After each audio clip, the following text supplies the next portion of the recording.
Hello, dear reader. How's your day going so far? What time is it where you are right now? I'm always curious where in the world our stories are being read. Whether you're enjoying this over morning coffee in New York during an afternoon break in London, or as an evening read in Sydney. Wherever you are, thank you for joining us on another journey through history with Timeless Tales. If you enjoy this story of power, faith and betrayal from medieval England, please consider subscribing to Timeless Tales for more historical narratives that bring the past vividly to life. Now, let us travel back to the 12th century, to cold stone walls and the deadly clash between church and crown. Canterbury, December the 29th, 1170. Thomas Becket knelt alone before the altar of St. Benedict in Canterbury Cathedral, his prayer beads clicking softly through weathered fingers. Outside, winter darkness had descended early, bringing with it a bitter cold that penetrated even the thick stone walls of God's house. The cathedral was eerily quiet, save for the distant chanting of monks at vespers and the occasional gust of wind that made the candles flicker, casting long shadows across the ancient floor. As Archbishop of Canterbury, Becket had grown accustomed to these solitary moments of reflection, cherishing them as respite from the storm that had become his life. Yet tonight, something felt different. A heaviness hung in the air, an unspoken premonition that caused his heart to beat faster beneath his woolen robes. "My lord," he whispered, "grant me the strength for what is to come."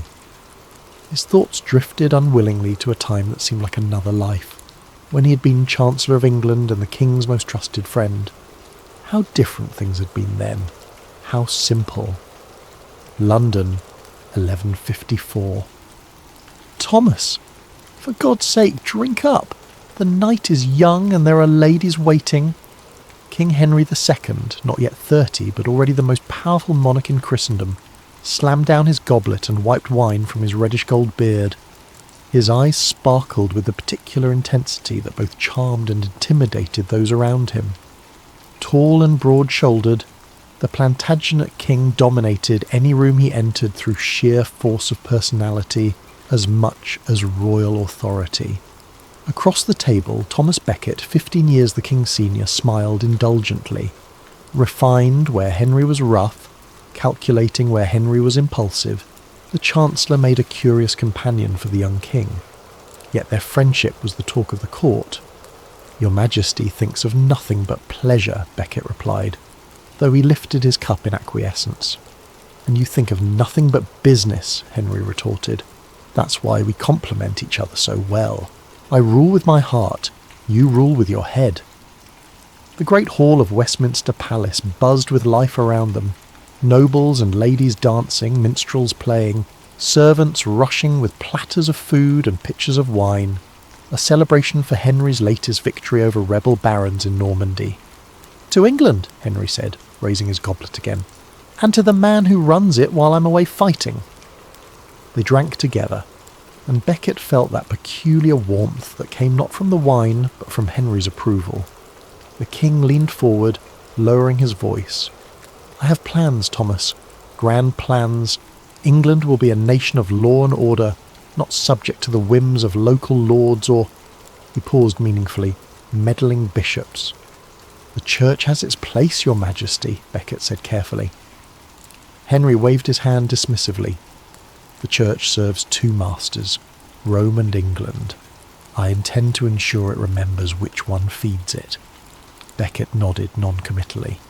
As Chancellor, he had helped Henry assert royal authority over rebellious nobles, centralise justice, and fill the royal coffers. But the church remained a separate power, with its own courts and laws, a thorn in Henry's side.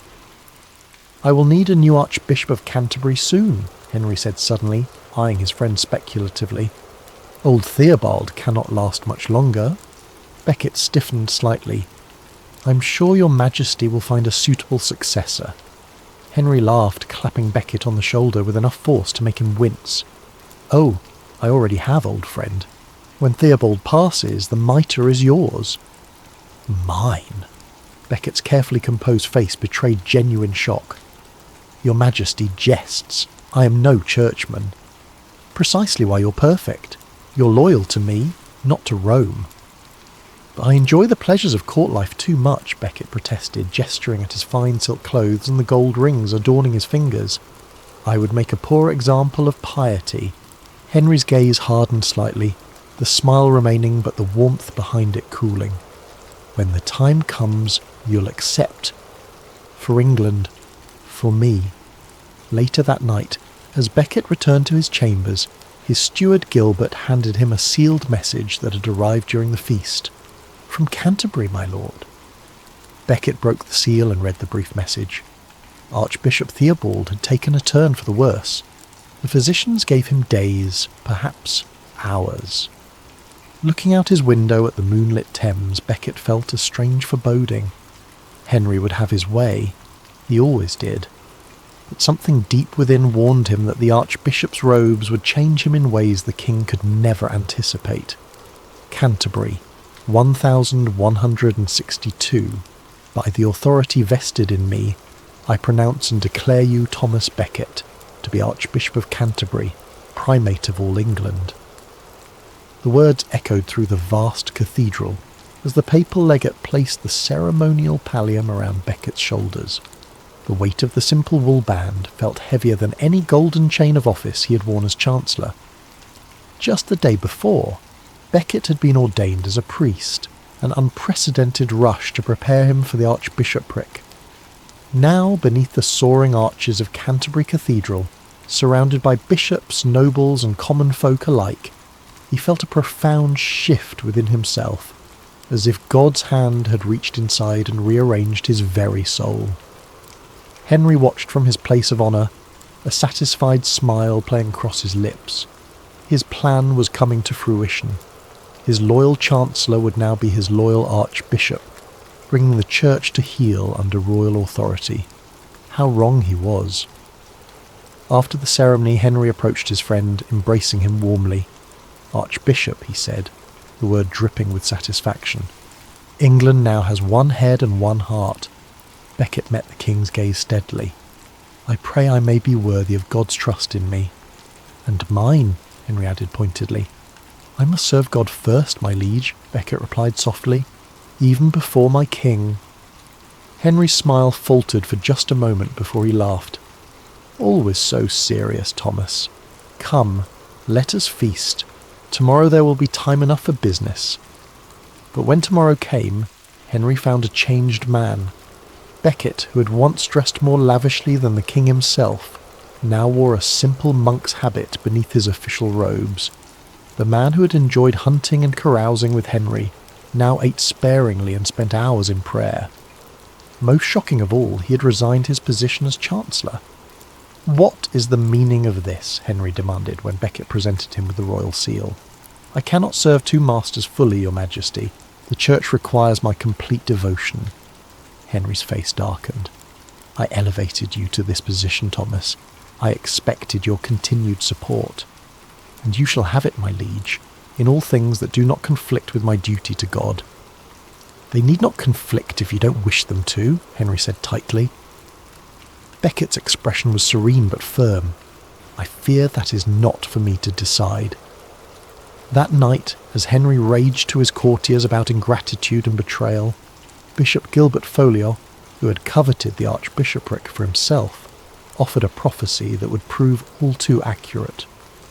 You have worked a miracle, sire, the bishop said. You have transformed a worldly man into a saint, and saints, I fear, make troublesome servants. Clarendon Palace, 1164. Sign it, Thomas. End this foolishness now. Henry's voice was dangerously quiet as he pointed to the parchment laid out on the great table. Around them, the assembled bishops and barons of England watched in tense silence, the crackling of the fire the only sound in the great hall of Clarendon Palace. The document before them, what would come to be known as the Constitutions of Clarendon, represented everything Henry had been working toward. Royal control over church courts, limitations on appeals to Rome, the requirement that church officials answer to royal justice for secular crimes. And Thomas Becket, Archbishop of Canterbury, stood alone in opposition. I cannot, Becket said simply. Cannot, Henry's voice rose sharply, or will not. Both, Your Majesty. These constitutions would make the Church a vassal of the Crown. I cannot, in good conscience, allow that to happen. Henry's face flushed crimson. Good conscience?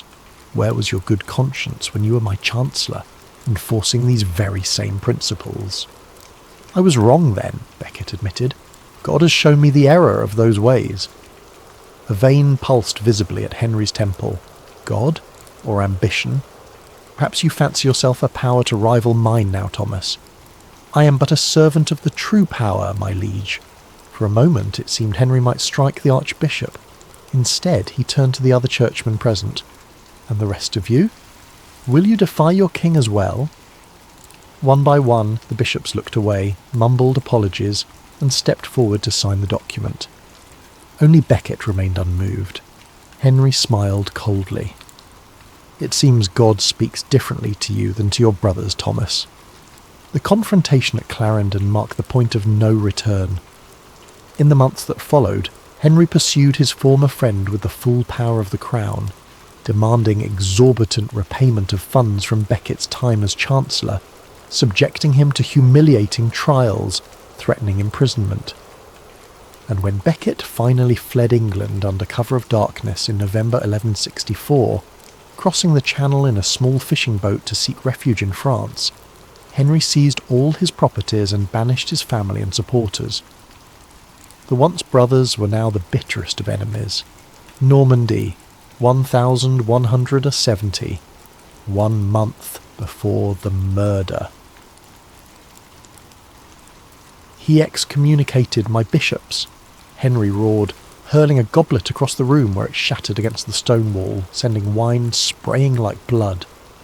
The royal council chamber in Buras Castle had been witness to many of Henry's infamous rages over the years, but few as violent as this.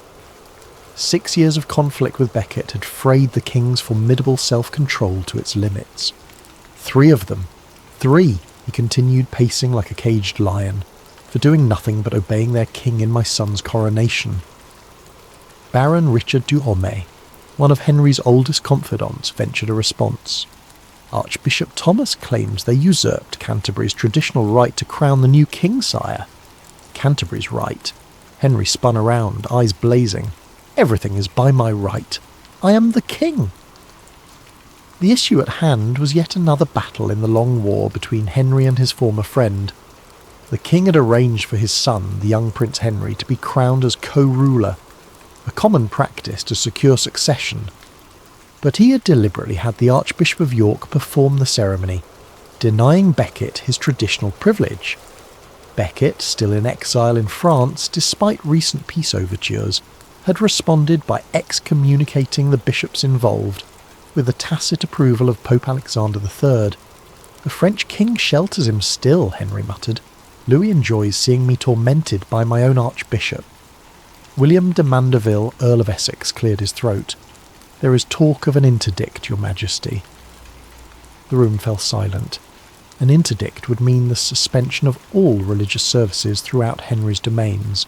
No masses, no marriages, no proper burials. For a medieval population to whom salvation was an ever-present concern, it would be devastating. He wouldn't dare, Henry whispered, though the uncertainty in his voice betrayed him. Peace might still be possible, suggested Reginald Fitzurse, a rising knight in Henry's household. If your Majesty were to meet with the Archbishop. Henry stared out the narrow window at the Norman countryside, his lands that stretched from the borders of Scotland to the Pyrenees, the most powerful realm in Europe, held hostage by one stubborn priest. Arrange it, he said finally. One last chance for Thomas to remember who placed the mitre on his ungrateful head. Vréteval, July 1170. They met on neutral ground in a meadow near Vréteval, on the border between Norman and French territories. When Becket first caught sight of Henry riding toward the meeting place, his heart constricted painfully. 6 years had aged the king.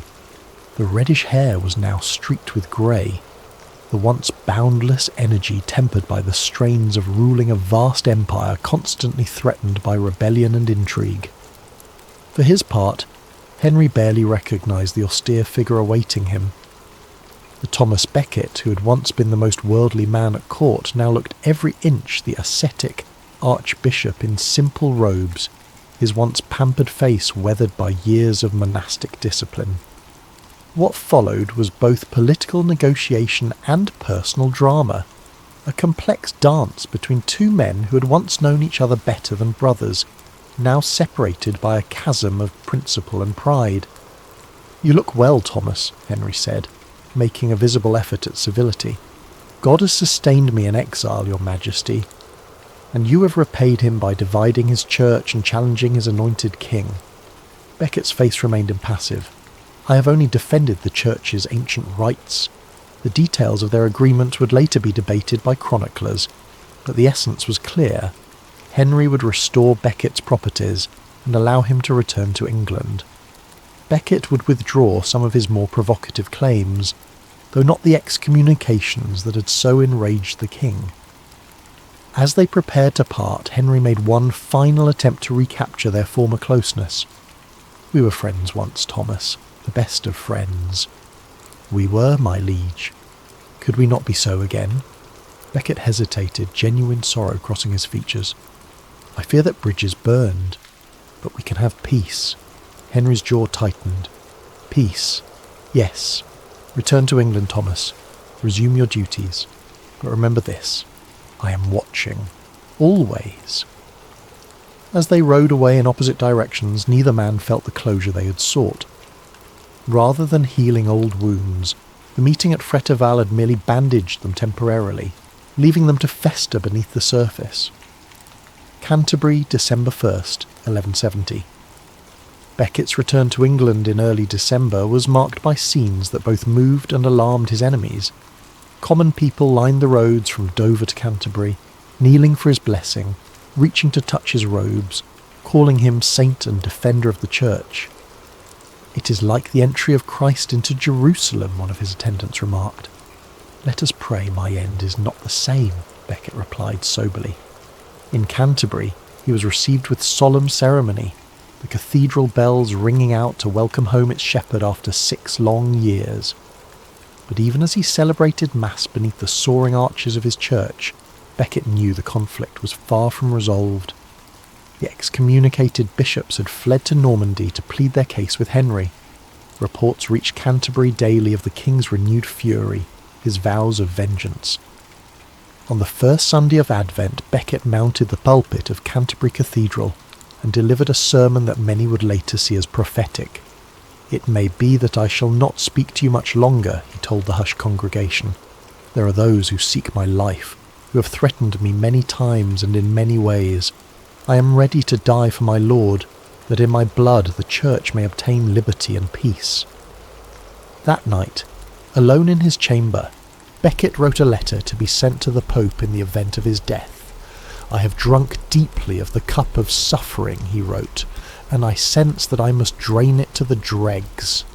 Bures Castle, Normandy, December 27th, 1170. What miserable drones and traitors have I nourished and protected in my household, who let their lord be treated with such shameful contempt by a low-born clerk?" Henry's outburst came during a Christmas gathering that had been soured by the arrival of the excommunicated bishops, bearing tales of Becket's triumphant return and continued defiance.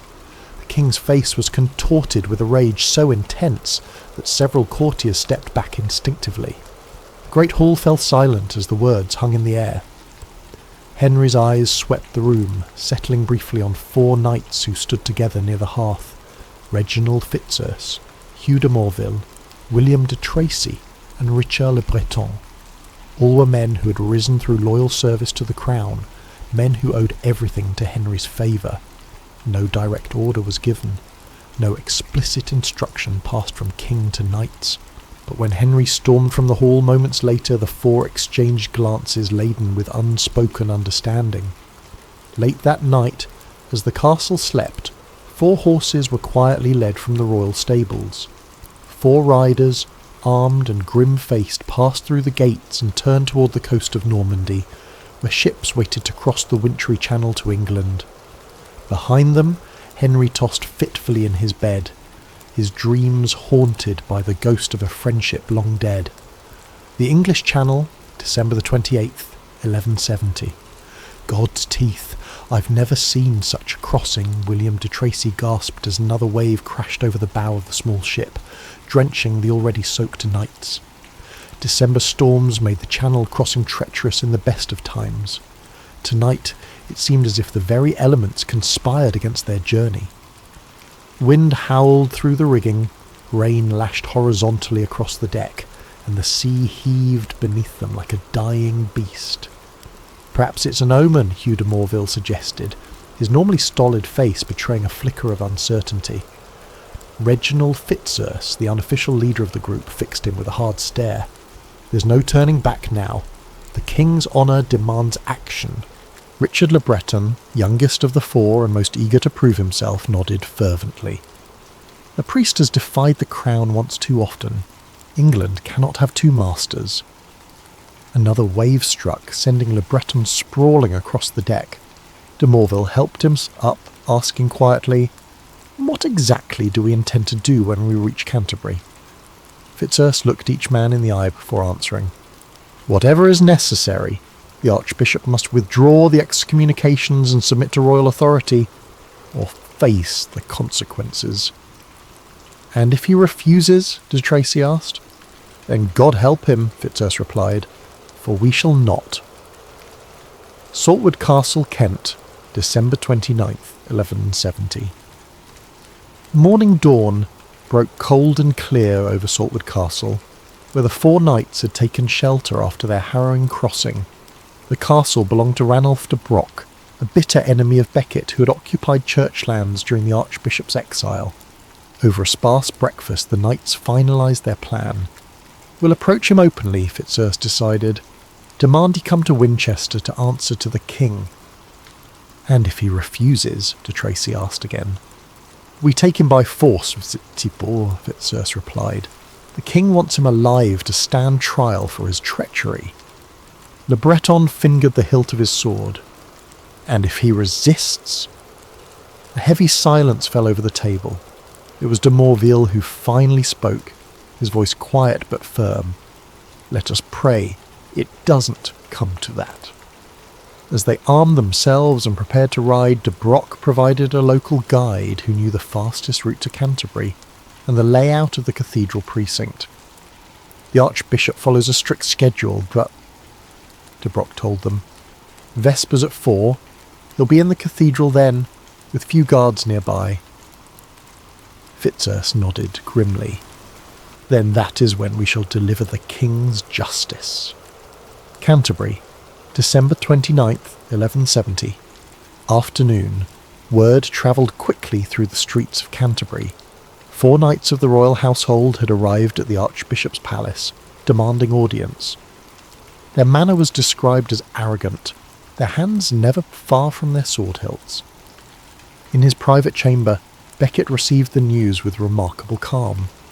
"They are known to you, your grace," his clerk Alexander Llewellyn reported nervously. "Fitzurse, de Morville, de Tracy and Le Breton, all men close to the King." Becket closed the manuscript he had been studying, Augustine's City of God, and rose slowly. "I have been accepting them, or others like them," he said. "Show them into the hall. I will speak with them there." His steward, Edward Grimm, grasped his arm. "Your Grace, perhaps it would be wiser to avoid them. There is still time to seek sanctuary in the cathedral." Becket smiled sadly. "I have fled once before, Edward. I shall not run again." The meeting in the hall was tense from the first moment. The knights refused to show the customary deference to Becket's office, keeping their hats on and their expressions hostile. "We bring commands from the King," Fitzurse announced without preamble. "You're to come with us to Winchester to answer for your treasonous actions." Becket regarded them coolly. "What actions would those be, Sir Reginald?" "You know well enough.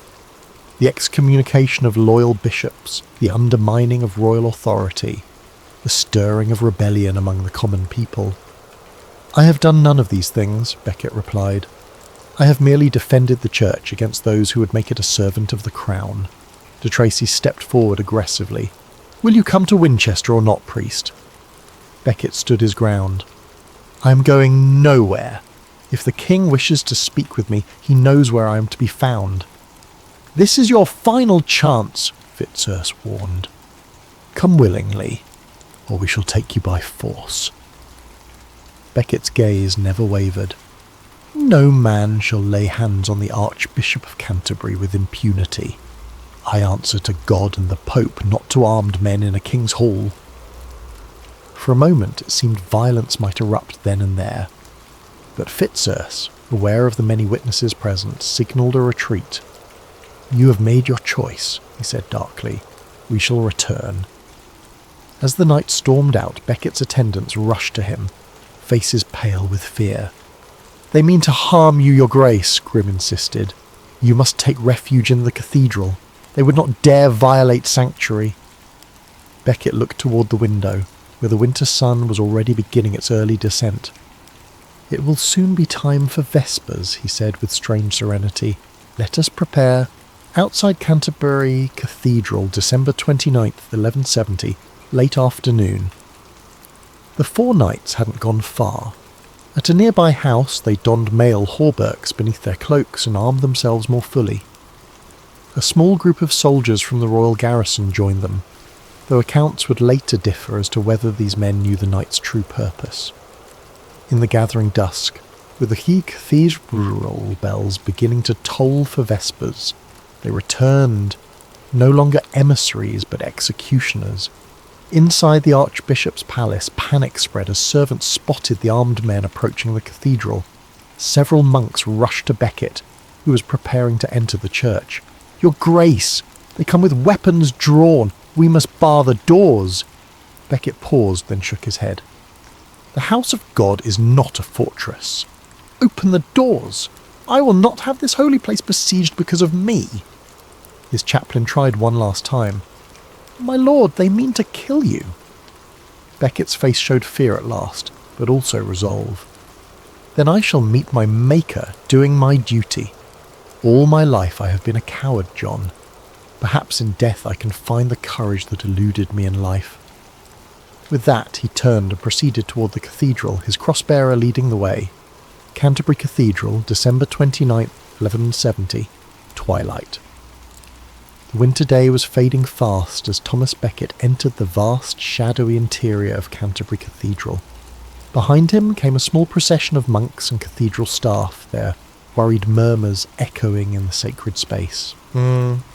Most of the monks had already gathered in the choir for vespers, their voices rising in the ancient chants of the evening office. Becket moved with measured steps through the nave, past the towering stone pillars that rose like ancient trees to support the vaulted ceiling. Candles flickered in wall sconces and hanging lamps, creating pools of golden light amid deepening shadows. He had almost reached the steps leading to the choir when the great west doors burst open with a crash that silenced the chanting.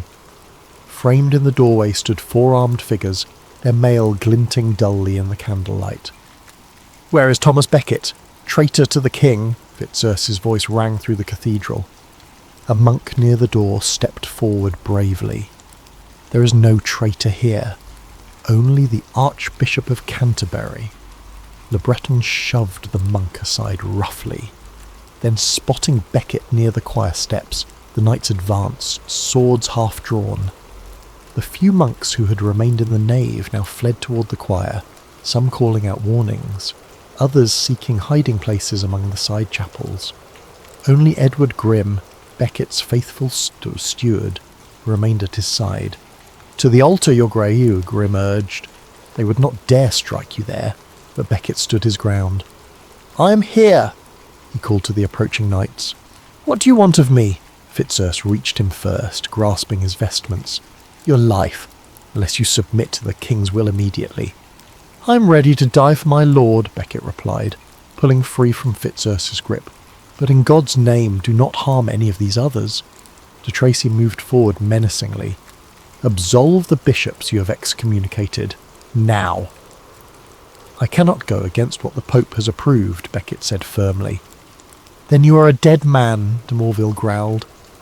What happened next would be recounted in chronicles, depicted in art and retold in whispers throughout Christendom for centuries to come. The 4 knights, whether acting on impulse or according to a plan conceived in Normandy's shadows, drew their swords fully.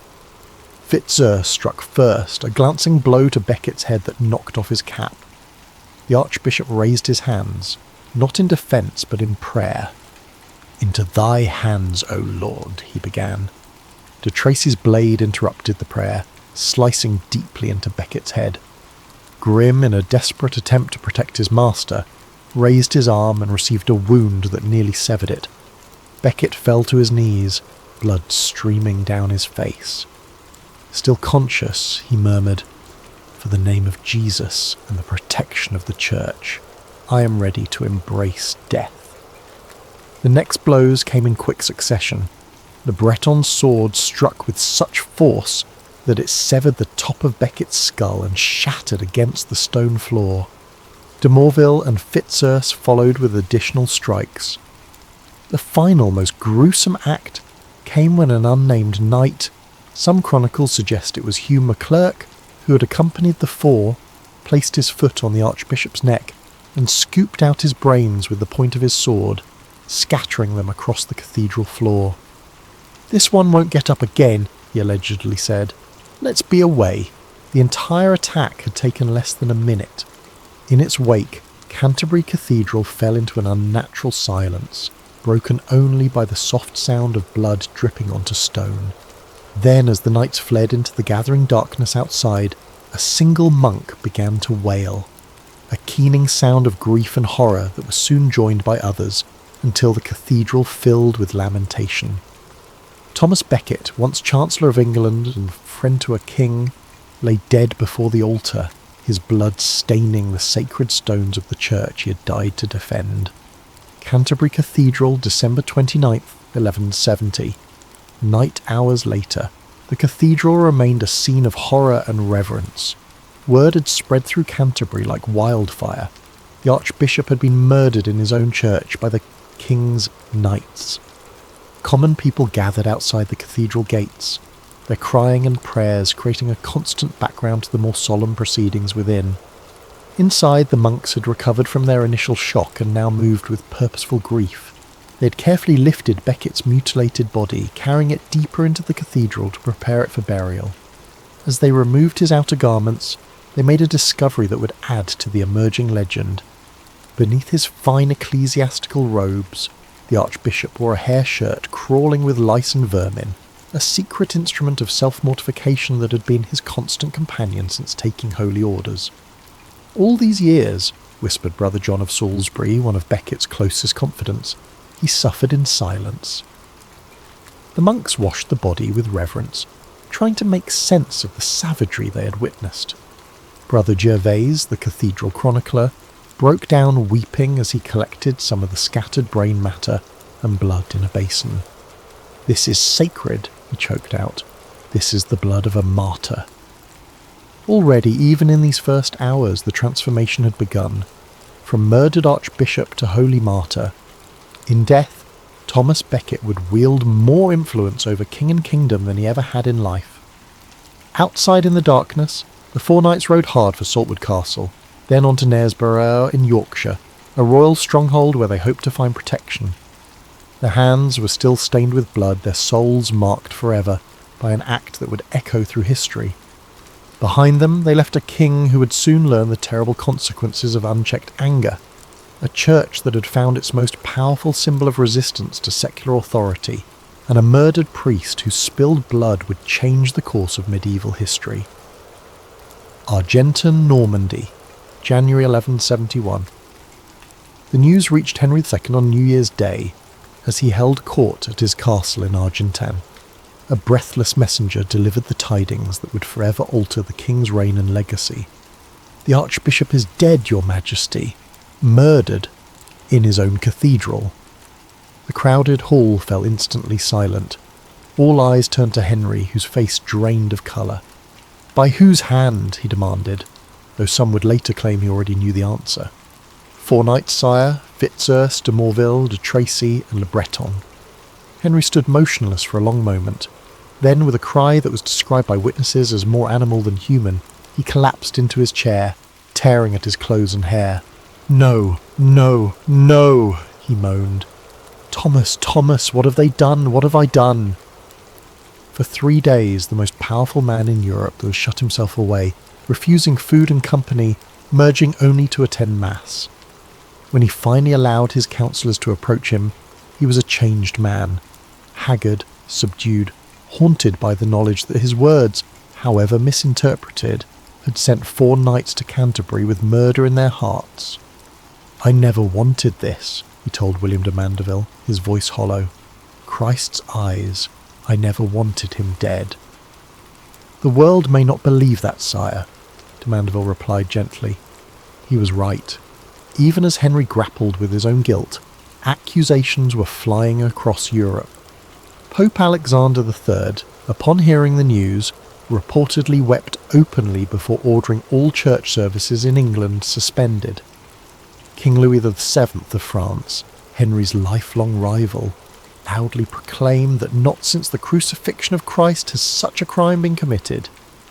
Most damning of all were the letters arriving from Rome, threatening Henry with excommunication, the very fate that had befallen the bishops whose cause the murdered archbishop had championed. "They call him St. Thomas already," de Mandeville reported. "The monks say his blood works miracles. Pilgrims are flocking to Canterbury." Henry stared into the fire, seeing in its flames the face of the man who had once been his dearest friend.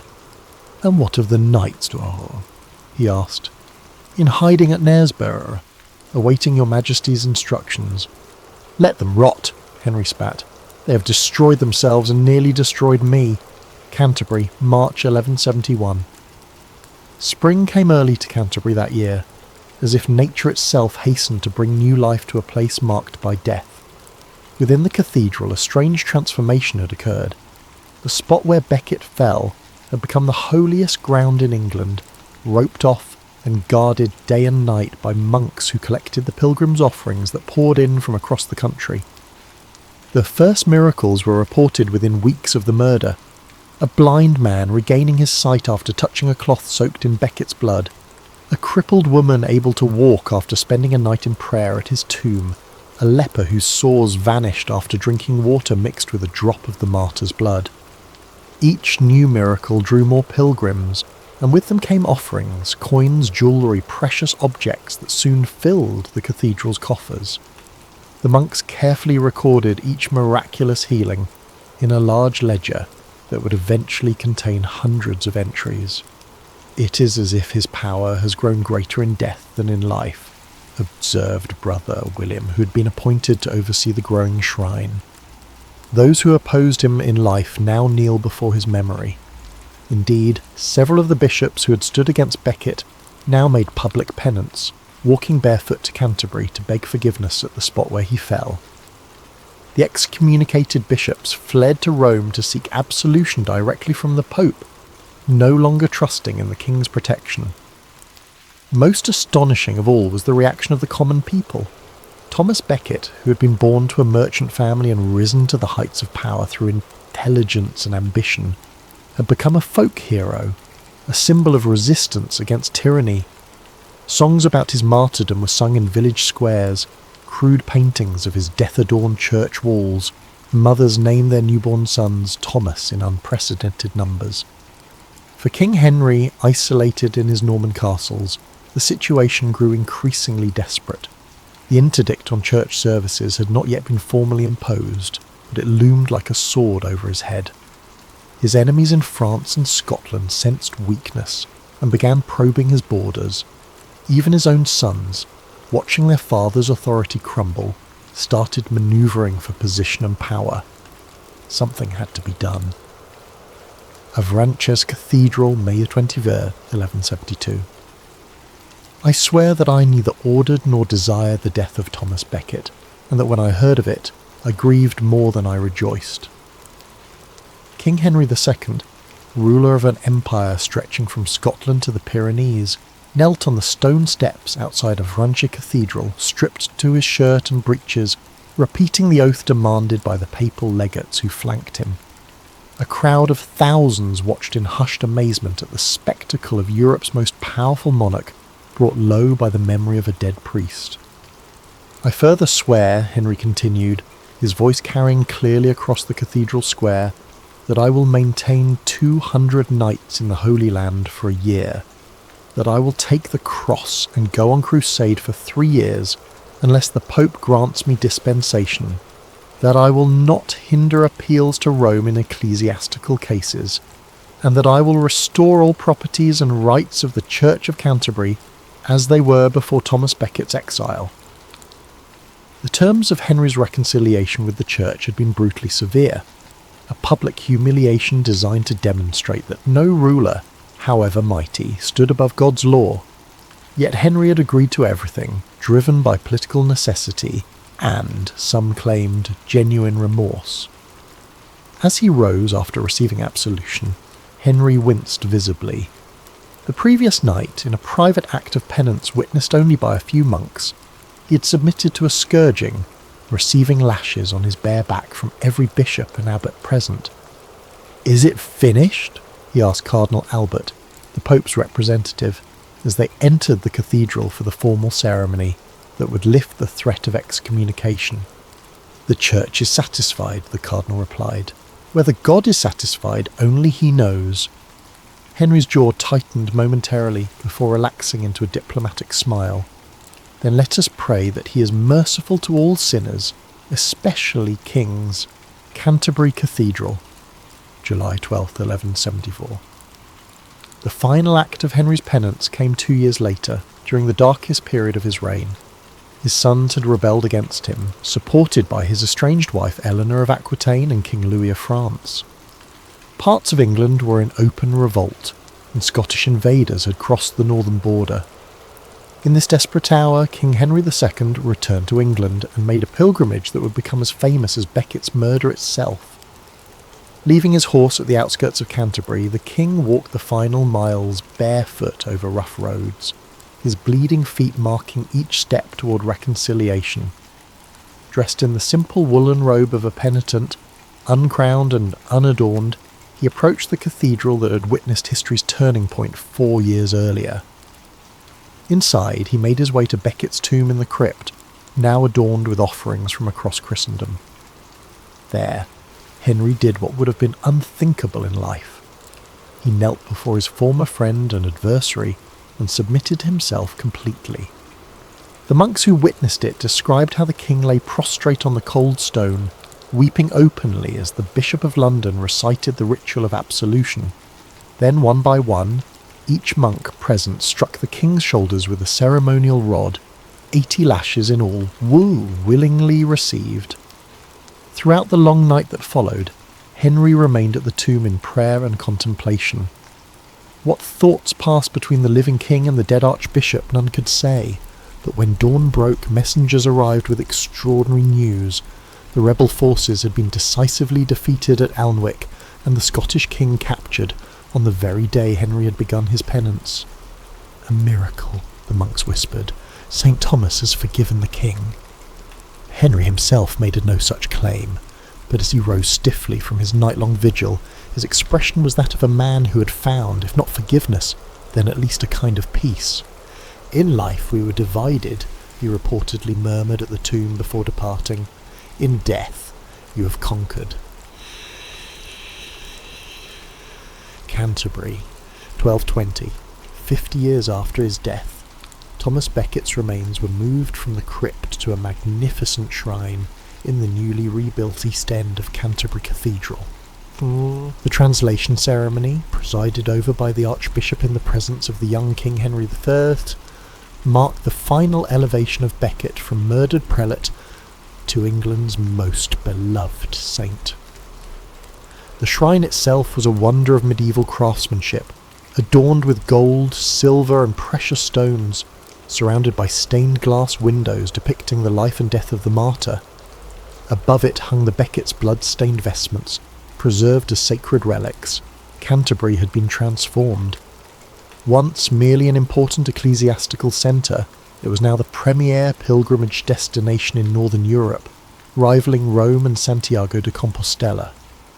The town itself had grown wealthy on the trade brought by pilgrims, with inns, souvenir shops and guide services flourishing in the narrow streets leading to the cathedral. Each year on December 29th, the feast day of St. Thomas, special services commemorated his martyrdom. The monks would chant the antiphon that had become associated with him. For the law of his goal he engaged in combat unto death. For the descendants of those involved in the murder, the legacy was more complex. The families of the four knights found themselves social outcasts tainted by association with an unforgivable crime.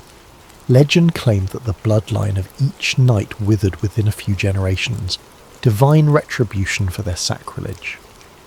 As for the lineage of Henry II, the curse of Becket became a popular explanation for the misfortunes that plagued his sons.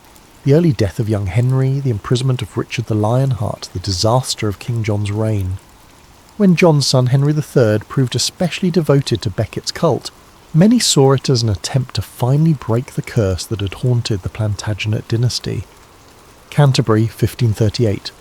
The shrine of St. Thomas stood for over 300 years, growing ever more elaborate and wealthy. Countless pilgrims had worn smooth depressions in the stone steps leading to it with their knees. Countless prayers had been whispered in its shadow. Then came another Henry, the eighth of that name, with his break from Rome and dissolution of the monasteries. For this Tudor king, Becket represented everything he opposed: papal authority over national churches, clerical immunity from royal justice, the elevation of church law above the crowns. In a symbolic act that resonated with historical irony, Henry VIII ordered the complete destruction of Becket's shrine and the removal of his name from all service books. The royal commissioners who carried out the order approached Canterbury with grim purpose, bringing with them a formal document that now stands as one of history's most extraordinary legal proceedings, the posthumous trial of Thomas Becket for treason against his rightful king, Henry II. Finding the long-dead archbishop guilty, they emptied his shrine of its treasures, requiring 26 carts to transport the gold and jewels to the royal treasury. The saint's bones were allegedly burned and the ashes scattered, though persistent rumours claimed that monks had substituted other remains and hidden Becket's true relics. Where the magnificent shrine had stood, Henry VIII ordered a plain stone floor laid.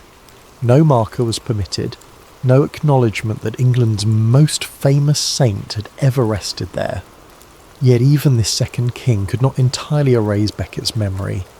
The stained glass window survived, though damaged. The spot where he fell was still known, though no longer formally venerated, and in the cultural memory of England the story of the murder in the cathedral remained indelible, a caution against both royal overreach and clerical ambition. Today, a simple modern altar marks the place where Thomas Becket fell on December 29th, 1170. Above it hangs a striking modernist sculpture, a pair of intersecting swords representing the weapons that struck him down, with the broken tip of a sword symbolising the blade that shattered against the cathedral floor during the fatal assault. Nearby, a single candle burns continuously, the flame a living memorial to a man whose death changed the relationship between church and state in medieval Europe. Visitors speak in hushed tones here, as if the centuries-old bloodstain might still be visible on the worn stone floors. Historians still debate Becket's true character and motivations. Was he a principled defender of church independence or an obstinate troublemaker? Did he seek martyrdom or merely stand firm for his beliefs? Was his transformation from worldly chancellor to ascetic archbishop genuine conversion or calculated ambition? Henry II remains equally complex. A brilliant administrator who laid the foundations for English common law, he was also a man of ungovernable temper whose worst impulse led to his greatest regret. Did he truly desire Becket's death? Or was he merely a victim of his own incautious words? Perhaps most remarkable is how their personal drama, a friendship turned to enmity, a dispute over principle that ended in violence, came to symbolise the large conflicts of their age. In their individual story, medieval Europe confronted the essential questions that would shape civilization for centuries. Where does the authority of the state end and that of religion begin? What are the limits of power even for kings? What principles are worth dying for? Outside the cathedral, modern pilgrims still arrive daily, following the ancient pilgrimage routes immortalised in Chaucer's Canterbury Tales. They come not only from England, but from across the world, some religious, some historical enthusiasts, all drawn by the powerful story of what happened here nearly a millennium ago. For in the end, the murder in the cathedral transcended its immediate circumstances to become something universal, a story about power and principle, of friendship and betrayal, anger and remorse, violence and redemption. It reminds us that history is not merely a record of events, but a tapestry of human passions and choices whose consequences echo far beyond their time. On the spot where Thomas Becket fell, where his blood once stained the cathedral stones, visitors sometimes leave small offerings, a flower, a written prayer, a token of remembrance. And in that simple human gesture lies perhaps the most remarkable aspect of this ancient tragedy. Its ability to still move us, to still prompt reflection on the eternal questions of loyalty, conviction, and the price one might pay for standing firm in one's beliefs. As a medieval chronicler wrote in the years following the murder, they killed a man, they created a legend, and the blood never truly left the stones.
Hello, dear reader. How's your day going so far? What time is it in your corner of the world? Whether you're reading from Europe, the Americas, Asia, or anywhere else on our beautiful planet, I hope this story transports you to Renaissance Florence. If you enjoy this historical tale, please consider subscribing to Timeless Tales for more immersive journeys through history's most captivating moments. The bells of Florence rang out across the Arno Valley, their bronze voices carrying over red-tiled rooftops and marble palaces. It was spring of 1492, and the city glowed golden in the late afternoon sun. In his workshop near the Ponte Vecchio, Sandro Botticelli stepped back from his canvas, squinting at the face of Venus rising from her shell. Something in her eyes troubled him, too knowing perhaps, or not knowing enough. He dipped his brush in a mixture of lapis and white lead, attempting once more to capture divinity in pigment. Across the city, in a garden overlooking Florence, Leonardo da Vinci sat hunched over a corpse. The elderly man had died that morning, and Leonardo had paid the family handsomely for this privilege. His charcoal moved swiftly, capturing the intricate patterns of veins beneath translucent skin, the perfect mechanics of a wrist joint. Beauty in death. This was Florence's genius, to find the divine in the mortal. "Maestro," his apprentice said from the doorway, "the city council has sent for you. It's about Il Magnifico." Leonardo nodded without looking up.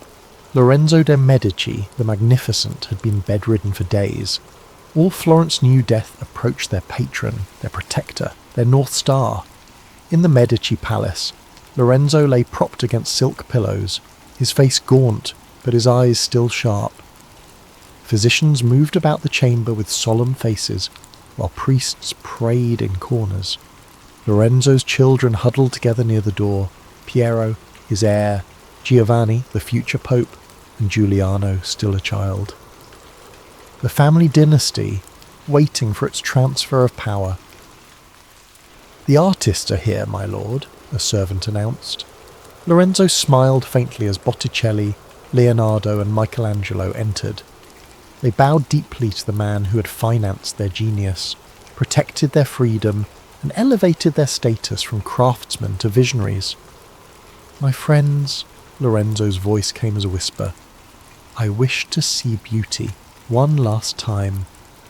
Botticelli presented a small painting of the Madonna, her face serene and loving. Leonardo showed drawings of flying machines and anatomical studies.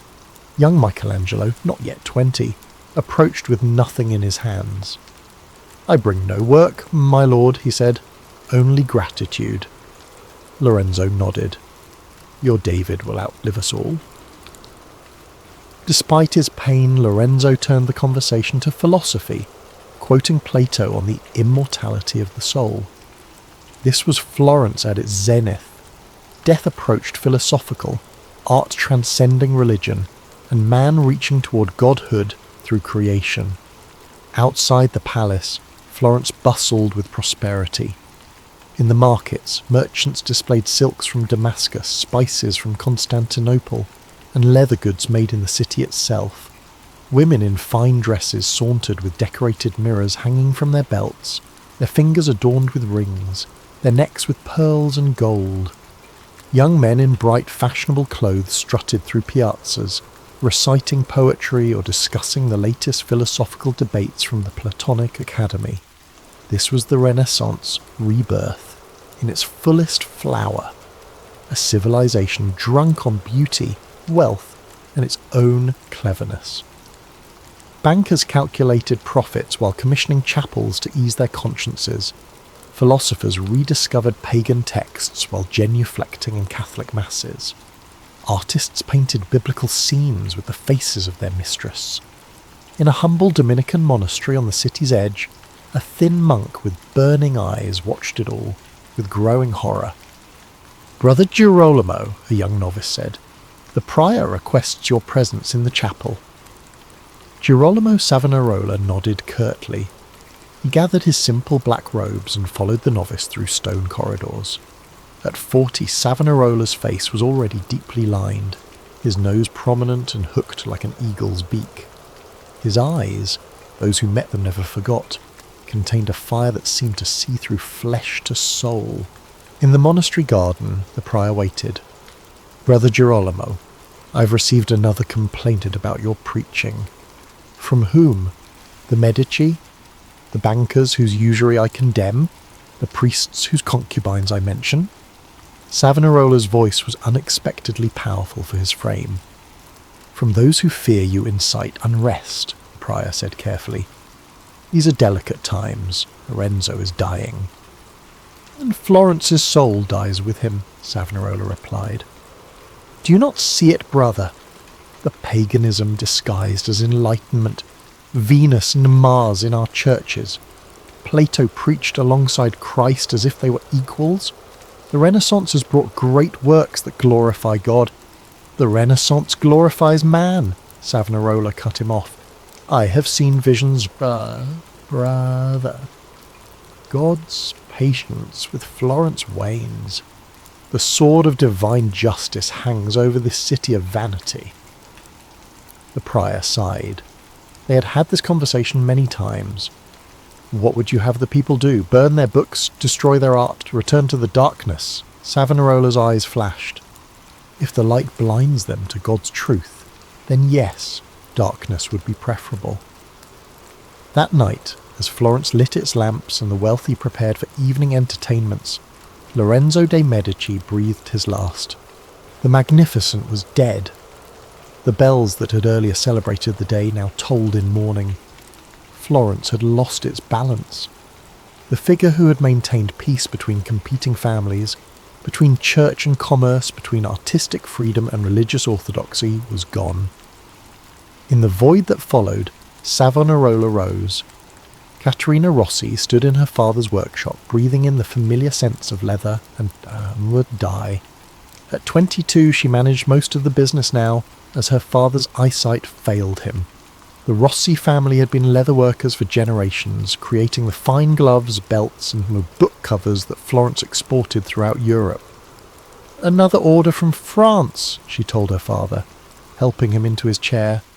"The Duchess of Orleans wants 30 pairs of gloves dyed purple and scented with lavender." Old Alberto Rossi nodded with satisfaction.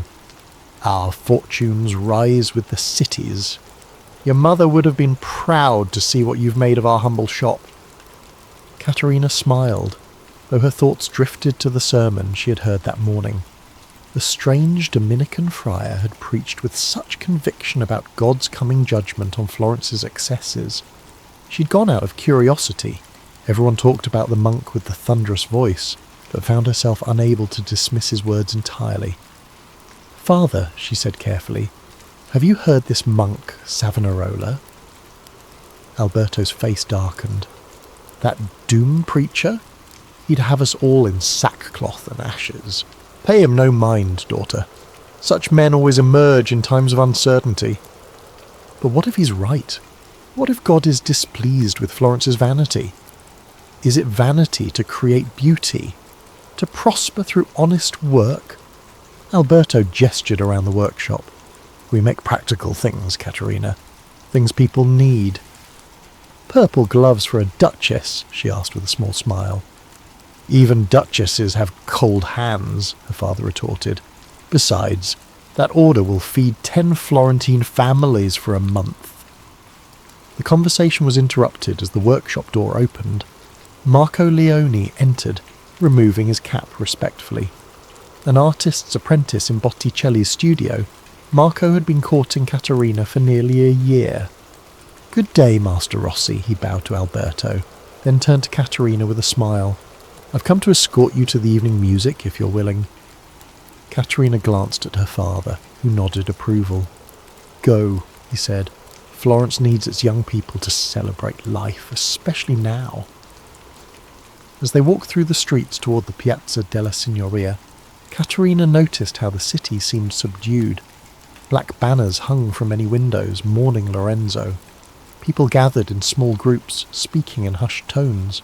"The maestro's worried," Marco said, referring to Botticelli. "With Lorenzo gone, who will commission the great works? Who will protect us from the church's more conservative elements?" "You mean from men like Savonarola?" Caterina asked. Marco looked surprised. "You know of him?" "I heard him preach this morning. He spoke against luxury, against pagan themes in art." Marco frowned. "He's gaining followers. Even in our workshop, 2 apprentices have stopped drawing classical figures. They say it's idolatry." In the piazza, musicians had set up near the Loggia dei Lanzi. Despite the city's mourning, people gathered for the comfort of familiar pleasures. Lutes and viols created a bubble of beauty in the twilight air. As they listened, a commotion arose from the far side of the square. A procession entered, led by black-robed Dominican monks. At their centre walked Savonarola, his cowl thrown back to reveal his severe features. The music faltered as the monks began to sing a hymn, not the complex harmonies of Renaissance composition, but an ancient, spare Gregorian chant. The contrast was stark, medieval devotion confronting Renaissance sophistication. Savonarola stopped in the centre of the piazza. Without introduction, he began to speak, his voice carrying effortlessly across the square. "Florence, city of flowers or city of sin, you mourn your magnificent Lorenzo, but do you mourn your own souls? While you adorn yourselves with gold, Christ wears a crown of thorns. While you gaze upon pagan nakedness in paintings, Christ hangs naked on the cross for your salvation." The crowd shifted uncomfortably.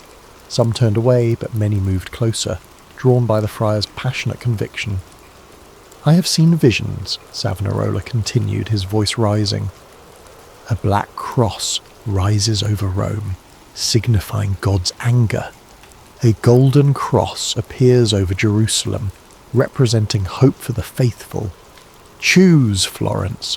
Which cross will you follow? The darkness of worldly pleasure, or the light of holy sacrifice? Marco took Caterina's hand. Let's go somewhere else. But Caterina found herself unable to move, transfixed by the monk's intensity. Something in his certainty called to a doubt within her own heart. Had Florence's beauty become decadence? Had art's celebration of the human form crossed into idolatry? I have seen the sword of God. Savonarola raised his arms to the darkening sky. It hangs over this city, ready to fall. Repent, Florence. Cast away your vanities before they drag you into hellfire. As night fell completely, torches illuminated the piazza. Their light caught the tears on Savonarola's face. He wept as he condemned, loved as he threatened. This paradox gave his words a power that mere hectoring could never achieve. When the sermon ended, the crowd dispersed in silence. The musicians had long since packed away their instruments. He speaks as if he truly sees what others don't, Caterina said quietly as they walked home. Marco's face was troubled. That's what makes him dangerous. Over the next 2 years, Florence changed. Lorenzo's son, Piero de' Medici, proved a poor successor, lacking his father's diplomatic skill and cultural vision. The French king, Charles VIII, invaded Italy, and Piero's mishandling of the crisis led to the Medici family's expulsion from Florence. Into the power vacuum stepped Savonarola, whose prophecies of foreign invasion seemed fulfilled by the French army. Though he held no official political position, his moral authority transformed him into Florence's de facto ruler. He advocated for a popular government, a republic guided by God's law as interpreted through his visions. In Botticelli's workshop, the changes were evident. The master himself, once the painter of the Birth of Venus and Primavera, now focused almost exclusively on religious themes. His brushwork remained exquisite, but the joyous celebration of beauty had been replaced by austere devotion. Marco found himself torn. As an artist, he cherished the Renaissance ideals of humanism and classical beauty, but as a Florentine citizen in increasingly fanatic times, he felt the pressure to conform. The maestro burned some of his earlier sketches yesterday, Marco told Caterina, as they walked along the Arno River one winter afternoon in 1496. Studies of nude figures from mythology. Caterina gasped. He destroyed his own work. Marco nodded grimly. He said they were occasions of sin. He kicked a stone into the water. This isn't the Florence I apprenticed in. Art should elevate the soul through beauty, not terrify it with judgment. Caterina's own business had suffered as well. The export of luxury goods had declined sharply under Savonarola's influence. Simple, unadorned leather was still in demand, but the decorative work that showed Florentine craftsmanship at its finest, the gold-stamped book covers, the embroidered gloves, the jewel-studded belts, these were now denounced as vanities. Father is worried we'll have to dismiss half our workers by spring, she said. People still need leather goods, but none dare display wealth openly anymore. They stopped at the point where the river widened. The setting sun turned the water to bronze, the same colour as the great Ghiberti doors of the baptistery that Michelangelo had called the Gates of Paradise. Will you attend the carnival festivities next month? Marco asked suddenly. Caterina looked surprised. Will there be any? I thought Savonarola had forbidden such pagan celebrations. That's just it. Marco lowered his voice, though no one was near. He's not forbidding it. He's transforming it. Instead of the usual masks and dancing, he's organising what he calls bonfire of the vanities. People are meant to throw luxuries, artworks, anything he deems occasions of sin into a great fire in the piazza. And you want to attend this purge? Caterina asked incredulously. I want to witness it, Marco said. To remember, one day, when this madness passes, someone must be able to tell what Florence did to itself. Caterina touched his face gently. Be careful, my love. These are dangerous times to be an observer rather than a believer. In his sparse cell at the monastery of San Marco, Girolamo Savonarola knelt in prayer. The stone floor had worn smooth beneath his knees over the years, polished by faith and fear. Outside, Florence slept uneasily beneath winter stars, a city transformed by his vision, or so he believed. Lord, he whispered, give me strength for what must be done. The purification is not complete. 2 years had passed since Lorenzo's death, since the Medici expulsion, since his ascendancy. 2 years of preaching against wealth, against sensuality and art, against corruption in the church itself. 2 years of gathering followers, his piagnoni or weepers, who patrolled Florence's streets, monitoring behaviour, reporting transgressions. Many had embraced his vision of a New Jerusalem, a Florence purified of worldliness. Children especially had responded to his call, forming brigades that went door to door, collecting vanities for destruction. Young boys who once would have been apprenticed to artists or bankers now trained as moral soldiers in Savonarola's army of righteousness. Not everyone approved. The wealthy merchants saw their profits diminish as luxury trades suffered. Artists found commissions scarce for all but the most pious subjects, and in Rome, Pope Alexander VI, the Borgia Pope, watched with growing concern as Savonarola's influence expanded. A knock at his cell door interrupted Savonarola's prayers. "Enter," he called. Fra Domenico, his most loyal follower, stepped inside. "Brother Girolamo, the preparations for the carnival are complete. The platform has been built in the piazza." Savonarola nodded. "Good. This carnival will honour God, not mock him. No more pagan revelry in Christian Florence." "There is other news," Fra Domenico said hesitantly. "Another letter has arrived from Rome. The Pope demands you cease preaching and come to Rome to explain yourself." Savonarola's thin lips tightened. Alexander Borgia is no true pope. He bought the papal throne with Spanish gold and sleeps with courtesans in the Vatican itself. I answer to a higher authority. "Brother, the people fear excommunication." "Let them fear God more." Savonarola rose from his knees.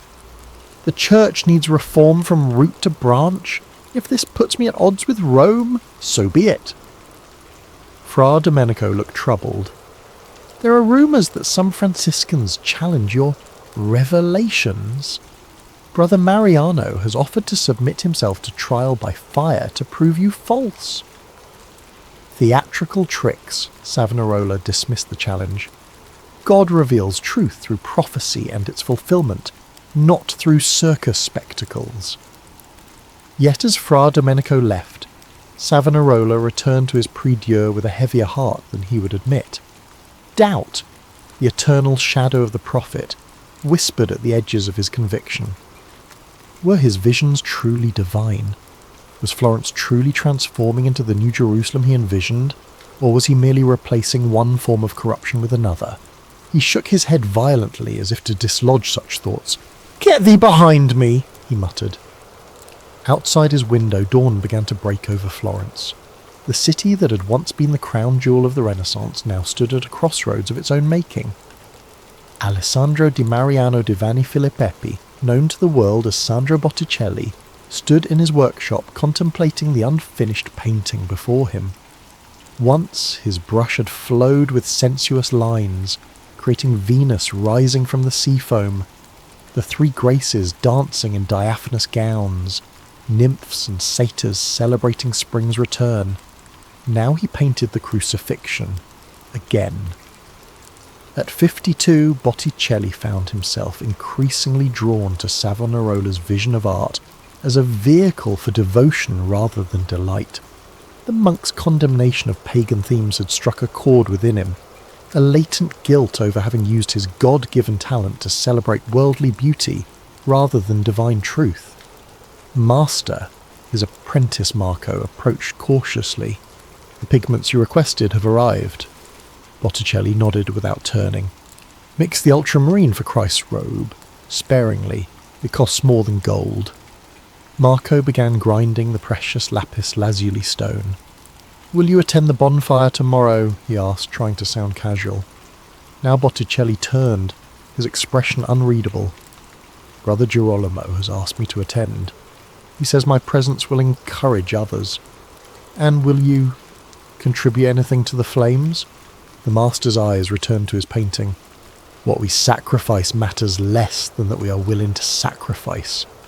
Marco's hand stilled over the mortar and pestle. "Master, your paintings have brought beauty into the world. They elevate the soul, or trap it in materiality," Botticelli cut him off. "I have painted too many Venuses, too many pagan fables. Perhaps Brother Girolamo is right. Perhaps such images do lead the weak astray. But your gift, my gift, comes from God and should glorify him alone." Botticelli's tone softened as he looked at his troubled apprentice. "You're young, Marco. You haven't yet felt the weight of mortality pressing on your soul, demanding an accounting of your life's work." That evening, Marco sought out Caterina. He found her in the family workshop, carefully packing away their finest leather goods, not for a customer, but for safekeeping. "Father believes this madness must pass eventually," she explained, wrapping a jewelled book cover in linen. "When it does, people will want beautiful things again." Marco helped her secure the bundles in a hidden compartment beneath the floorboards. "Botticelli is attending the bonfire tomorrow. I fear he may destroy some of his own works." Caterina straightened, brushing dust from her skirt. "You can't stop him. Each soul must find its own path." "Even if that path leads to destruction? Florence is consuming itself, Caterina. Our greatest treasures, burned by our own hands." She touched his cheek gently. "And what of your soul, Marco? Where does your path lead?" He covered her hand with his own. "I don't know anymore. I believe in God, but I also believe in beauty. Must they be enemies?" Their moment was interrupted by a commotion in the street. Looking out, they saw a procession of children marching past. Savonarola's child militia, boys no older than 12 or 13, carrying wooden crosses and singing psalms. They stopped at neighbouring houses, knocking on doors, demanding entry to search for vanities. "There are coming, sir," Caterina whispered, glancing at the floor where their treasures lay hidden. "I'll distract them," Marco decided. "Close up here and go out the back way." Before she could protest, he slipped into the street, approaching the leader of the young brigade, a boy of perhaps 14 with the fervent eyes of the truly convinced. "God's blessing on you, brothers," Marco called cheerfully. "I've just come from the monastery. Brother Girolamo has asked for all brigades to gather in the Piazza San Marco for new instructions." The boy looked suspicious. "He told us to search this street." "Plans change," Marco shrugged. "No, but if you doubt me, by all means, continue here while the others receive his new wisdom." This sowed enough confusion that the boys fell to arguing among themselves. In the meantime, Marco saw Caterina slip out the back of the workshop, a canvas bundle under her arm. Later they met at his small lodgings near the cathedral. "That was foolish," she scolded. "What if they had questioned you further?" "Then I would have been arrested for obstruction, not heresy," he replied, helping her conceal the bundle beneath his bed. The smaller sin. They stood close in the cramped room, the tension of the moment binding them. Without planning it, they found themselves in an embrace, her head against his chest, his chin resting on her hair. "Marry me," he said suddenly. "Whatever comes tomorrow or after, let's face it, together."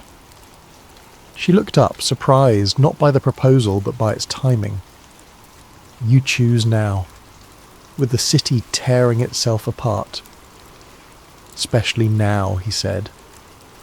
"Love is an act of faith, Caterina. Faith in the future. Faith that beauty and joy will outlast fear and fanaticism." Her answer was a kiss, almost furtive but certain. "Yes," she said against his lips, "though God knows what kind of Florence we'll inherit." "God knows," Marco agreed, though I sometimes wonder if he tells Savonarola as much as the friar believes. February 7th, 1497, Shrove Tuesday, the final day before Lent's austerities began, dawned cold and clear in Florence. In the Piazza della Signoria, workers had constructed a massive pyramid-like structure, 15 braccia high, nearly 30 feet, with 7 tiers symbolising the 7 deadly sins. At its base lay pride, followed by envy, wrath, lust, gluttony, greed, and at the very top, sloth. By mid-morning, Savonarola's followers began bringing vanities to feed the coming flames, playing cards, dice, chess sets, musical instruments, fine clothing, wigs, mirrors, cosmetics, perfumes, pagan books, sensual paintings, sculptures of mythological figures, anything associated with luxury or worldly pleasure. Marco arrived early, positioning himself where he could observe without being prominent. He watched as city officials supervised the arrangement of the items, cataloguing Florence's treasures even as they prepared to destroy them. A group of noble women approached, led by a matron in a severe black dress. They carried baskets containing jewellery, fine fabrics, and perfume bottles. With solemn ceremony, they added these to the growing pile, receiving blessings from Dominican monks who stood nearby. Children came next, Savonarola's brigades marching in formation, singing hymns as they deposited confiscated items, dolls with painted faces, toy weapons, illustrated books of fables deemed too fanciful for pure young minds. The crowd swelled as noon approached. Marco spotted Botticelli standing with a group of artists near the Loggia dei Lanzi. The master's face was drawn, his eyes hollow. Under his arm he carried a wrapped canvas. Marco pushed through the crowd toward him. "Master Botticelli," he called. The painter turned, recognition flickering in his tired eyes. "Marco, you've come to witness Florence's transformation." "I've come to witness Florence's madness," Marco replied quietly. "Please, master, don't contribute to it. Whatever you've brought is mine to offer or keep," Botticelli finished firmly. "You've been a good apprentice, Marco, but some journeys the soul must make alone." Before Marco could respond, a murmur passed through the crowd. Savonarola had arrived, accompanied by his closest followers. The friar looked gaunt but energised, his dark eyes taking in the massive pyramid of vanities with evident satisfaction. He mounted a small platform and raised his hands for silence. The square, packed with thousands, grew still. "Florence," his powerful voice carried to every corner of the piazza, "today you stand at the threshold of salvation. For too long this city has worshipped false idols, beauty without purpose, art without devotion, and pleasure without godliness. Today we cleanse ourselves." A cheer rose from his supporters. Others watched in uneasy silence. Let the merchants who have profited from vanity now profit from virtue. Let the artists who have painted pagan gods now glorify the true God. Let Florence, once the jewel of worldly renaissance, become the crown of spiritual rebirth. As if on cue, 2 Dominican monks approached the pyramid with torches. Savonarola raised his crucifix high. "In nomine Patris et Filii et Spiritus Sancti," he intoned. "Let the fire of divine justice purify our city." The monks touched their torches to the base of the pyramid. Flames licked at playing cards and chess pieces, caught on silks and perfumed papers, climbed toward cosmetics and mirrors. Black smoke billowed upward. Marco heard a woman sob nearby. Turning, he saw an elderly musician watching her lute catch fire, its elegant neck already blackening. Her life's companion surrendered to the flames. The fire grew, feeding on centuries of human craftsmanship. The heat became intense, forcing the crowd to step back. Marco searched for Botticelli and saw him approach the fire, unwrapping his canvas. "No," Marco whispered, pushing forward, but the press of bodies held him back. Botticelli stood at the edge of the flames, holding what appeared to be a small painting, not one of his major works perhaps, but one of his hand nonetheless. For a moment he hesitated, looking into the painted eyes one last time. Then Savonarola was beside him, a hand on his shoulder, leaning to whisper in his ear. Whatever was said, it resolved the painter's hesitation. With a visible sigh, Botticelli cast the painting onto the fire. A cheer rose from the zealots in the crowd. Florence's most celebrated living artist had sacrificed his own work to the cause. If Botticelli could burn beauty, who could justify clinging to lesser treasures? The example sparked a frenzy. People rushed forward with additional offerings: fine shoes, decorated manuscripts, small sculptures. The pyramid, already ablaze, could scarcely accommodate more. But still they came, caught in collective madness. Through the chaos, Marco spotted Caterina across the square. Their eyes met over the sea of fervent faces, over the smoke of burning beauty. In that moment, they were islands of sanity in an ocean of zealotry, clinging to a shared understanding that this day would mark Florence forever. As evening fell, the fire reached its peak. Against the darkening sky, flames shot 30 feet high, casting a hellish glow over the faces of the watchers. The heat melted gold from picture frames, shattered glass mirrors, reduced priceless manuscripts to ash. The smell was acrid, burning hair from wigs, melting wax, scorching leather, and beneath it all, the sweet sickly odour of incinerating pigments, many containing mercury, arsenic and lead. Savonarola watched with evident satisfaction, his gaunt face illuminated by the flames. This was his vision manifest. Florence purging itself of worldly attachments, embracing the austere path to salvation. In the fire's roar he heard divine approval. Not everyone shared his interpretation. At the edge of the square, foreign merchants and ambassadors observed with calculation in their eyes, assessing Florence's self-inflicted wound. Representatives from Venice, Genoa and Milan, rival city-states that had watched Florence's artistic dominance with envy, now witnessed its voluntary abdication from cultural leadership. The Pope's representative took careful note of who participated most enthusiastically. Alexander VI had not forgotten Savonarola's insults, his calls for church reform, his defiance of papal authority. The bonfire was more than cultural destruction. It was political rebellion draped in religious fervour. As the flames began to subside, leaving a mountain of embers and ash in the heart of Florence, the crowd slowly dispersed. Some walked away with the light step of the unburdened, believing they had sacrificed mere objects to save their immortal souls. Others moved heavily, already feeling the weight of regret for irreplaceable treasures surrendered to mob hysteria. Marco searched through the dispersing crowd until he found Caterina. Wordlessly they embraced, holding each other, while the last flames flickered and died behind them. "It's done," she whispered. "Florence has burned its heart." "Not all of it," Marco replied. "Not yours and mine, not what we've hidden away. Someday this will pass." They made their way through darkened streets, past shuttered workshops and so quiet homes. The smell of smoke followed them, inescapable. It clung to their clothing, their hair, seeming to penetrate the very stones of Florence.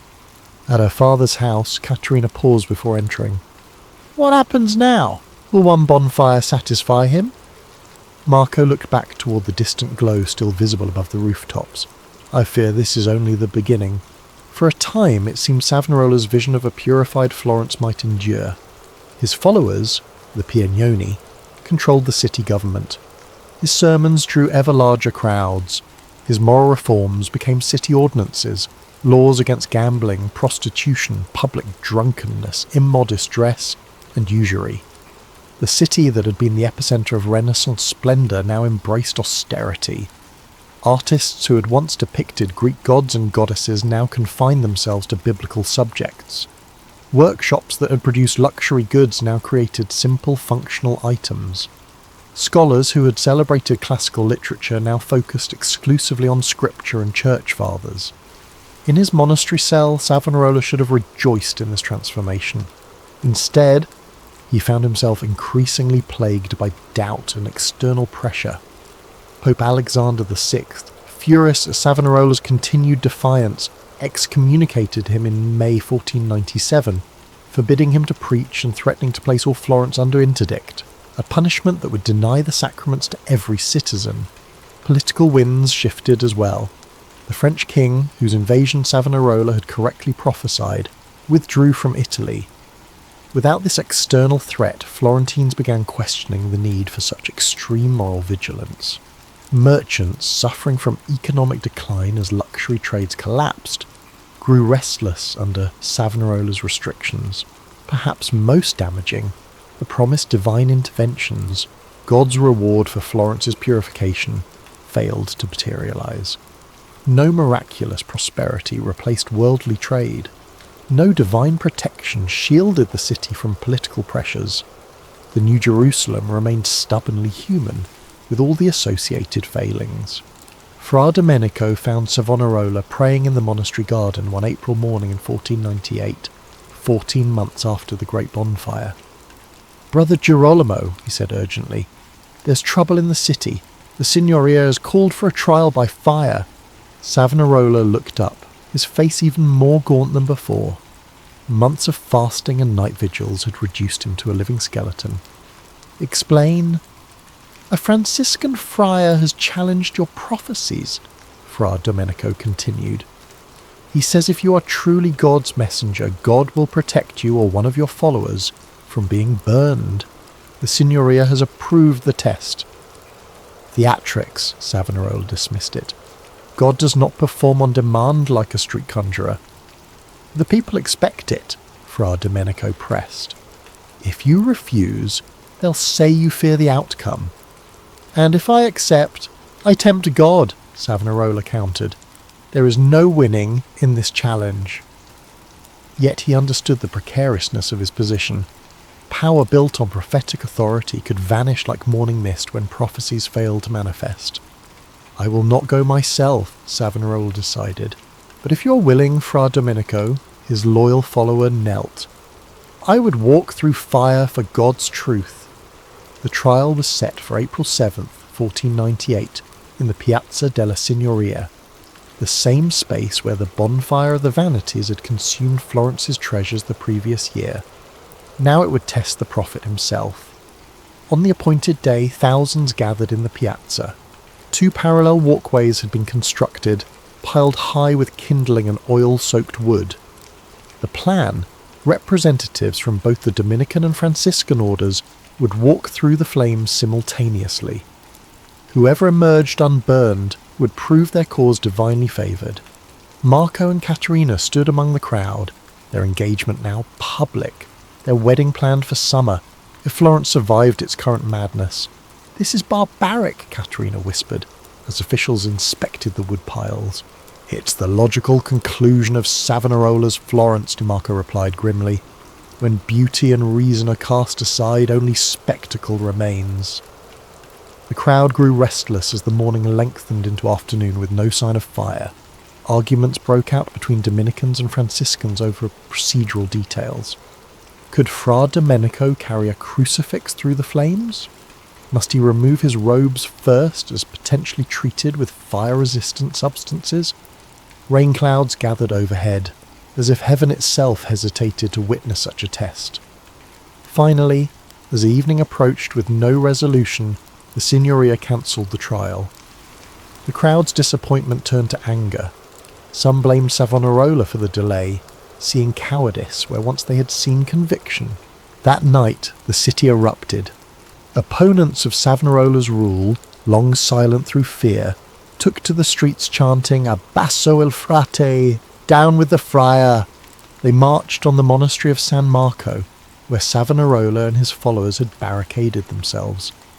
"They're coming for him," Marco told Caterina as they heard the mob approaching their quarter. "The fever has broken." "And will a new madness replace it?" she asked. The siege of San Marco lasted through the night.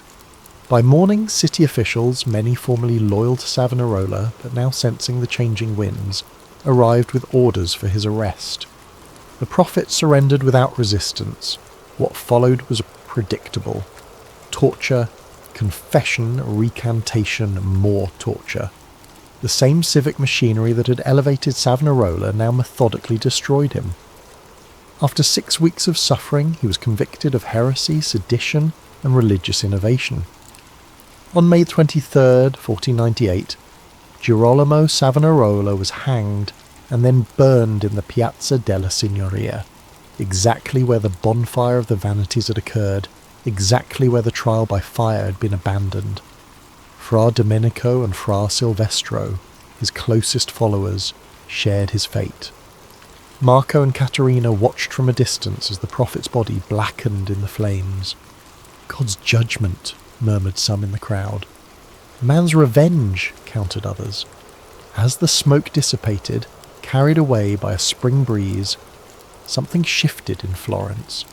The city had consumed its consumer of beauty and found the taste bitter. 5 years later, in the summer of 1503, Marco stood in his own workshop near the Arno River. No longer an apprentice but a master in his own right, he studied the nearly complete painting on his easel, a Madonna and Child, serene yet human, rendered with technical skill that even Botticelli might have approved. Behind him the door opened quietly and Caterina entered, their 2-year-old daughter Sophia balanced on her hip. "It's beautiful," she said, admiring the painting. "Is it for the Gonzaga Commission?" Marco nodded, stepping back to assess his work. "Their chapel in Mantua. Far from Florence, but the payment is generous." "Florence's loss is Mantua's gain," Caterina said, setting Sophia down to play with a wooden doll. "Though things are changing here too. Slowly." Indeed, 5 years after Savonarola's execution, Florence was rediscovering its artistic soul. The Medici remained in exile, but the Republic had stabilised. Trade revived. Artists found patrons again, though many, like the young Michelangelo, had sought opportunity elsewhere during the dark years. Botticelli had survived, but never fully recovered. Now in his late 50s, he painted rarely, his hand less certain, his subjects exclusively religious. The fire in the piazza had consumed more than physical vanities. It had burned away something essential in Florence's greatest artists. That evening, Marco and Caterina walked along the Arno with Sophia running ahead, chasing butterflies in the golden light. They passed the workshop of an elderly leather worker who nodded respectfully. This was Alberto Rossi, Caterina's father, still producing the fine goods that had once been his pride. "Father says orders are increasing again," Caterina remarked. "A cardinal from Rome wants embossed leather for his library." "The pendulum swings back," Marco said. "Perhaps never to the heights of Lorenzo's time, but away from Savonarola's abyss." They stopped at the spot where, years before, they had watched the sunset together, and first spoken of the coming bonfire. The river flowed on, indifferent to human folly. "Do you remember what you asked me that day?" Caterina said quietly. "Is it vanity to create beauty?" Marco smiled, watching his daughter twirl in simple joy. "And now I know the answer. Beauty is not vanity. It's necessity, as essential as bread." He put his arm around his wife. Savonarola's mistake was seeing beauty as the enemy of God rather than another path to him. In Florence, the Duomo's dome still dominated the skyline. Inside the cathedral, paintings that had escaped the flames still illuminated biblical stories for the faithful. In the Uffizi, portraits preserved the faces of those long dead. In workshops throughout the city, apprentices learned from masters, carrying tradition forward. The bonfire had not consumed all of Florence's beauty. It had merely revealed how precious, how essential that beauty was. As twilight deepened into evening, lights appeared in windows across the city, the same windows where black banners had once hung mourning Lorenzo, where Savonarola's followers had placed candles signalling their devotion. Now these lights simply marked homes, families, life continuing. "We should go home," Caterina said, lifting a sleepy Sophia into her arms. Tomorrow comes early. Tomorrow always does, Marco agreed. They walked back through streets where vanities had burned and prophets had fallen, where Renaissance had faltered but never quite died. Their footsteps echoed on stones that had witnessed humanity's eternal struggle between extremes, beauty and austerity, freedom and control, creation and destruction. Florence had survived its own bonfire, damaged, changed, but still Florence, still creating, still believing in the power of human hands to make beauty from base materials, still reaching through that beauty towards something divine. In the decades that followed, artists like Michelangelo, Raphael and Leonardo would create works that defined Renaissance mastery. Yet those who had witnessed the bonfire of the vanities never forgot its lesson. That civilizations can choose to burn what makes them civilized, that humans can destroy what makes them human. The scent of smoke lingered in Florence's memory long after the flames died away, a warning that beauty, once surrendered to fear, leaves only ashes in its place.